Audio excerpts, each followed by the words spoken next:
అంతన్నారు ఇంతన్నారు తీరా ఇవ్వాల్సి వచ్చేసరికి నాంచుతున్నారు. రుణమాఫీ, రైతు భరోసా అంటూ ఊరించి ఊసే మరచింది రేవంత్ సర్కార్. తెలంగాణ ప్రభుత్వం తీరు యథారాజా తదా ప్రజ అన్నట్టే ఉండటంతో రైతన్న బతుకులు అగమ్య గోచరంగా మారాయి. దిక్కుతోచని స్థితిలో ఉరికుయ్యలకు వేలాడుతున్నారు అన్నదాతలు.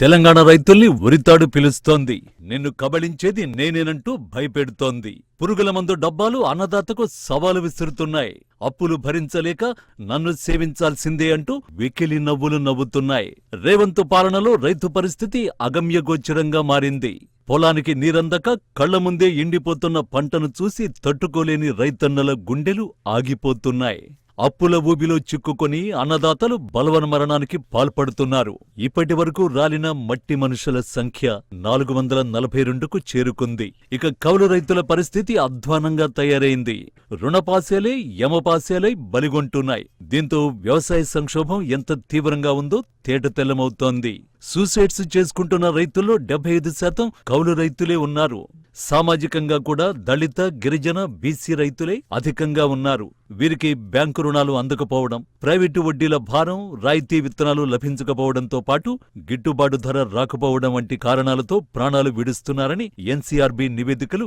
ఘోషిస్తున్నాయి. కన్నీటి కష్టాలతోనే సాగు చేస్తున్నారు. పంటకు మద్దతు ధర దక్కడం లేదు. మార్కెట్ యార్డుల్లో దళారులు ఇష్టారాజ్యంగా వ్యవహరిస్తున్నారు. ఇప్పుడేమో యాసంగి రైతాంగానికి కొత్త కష్టమొచ్చింది.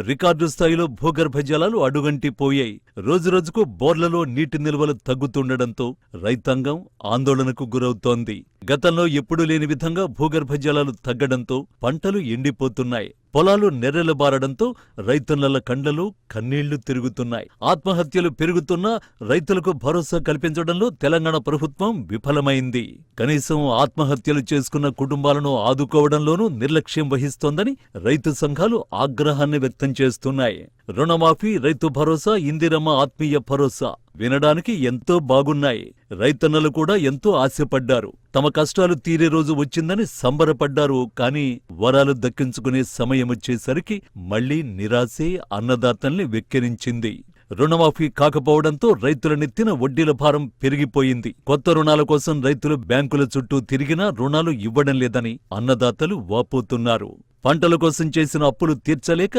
బలవన్మరణాలకు పాల్పడుతున్నారు. దేశానికి రైతు వెన్నెముక, రైతు రాజుగా మారిన రోజే దేశం బాగుంటుందనే డైలాగులు వినడానికి బాగానే ఉన్నా ఆచరణలో అడుగు ముందుకు పడటం లేదు. అన్నం పెట్టే అన్నదాత ఆకలి తీరడం లేదు. రోజుకో చోట రైతు ఉరికొయ్యకు వేలాడుతున్నాడు. ఇంకా లెక్కలోకి రాని రైతుల మరణాలు అనేకం ఉన్నాయి. ఇప్పటికైనా పాలకులు అన్నదాతపై దృష్టి సారించాలి.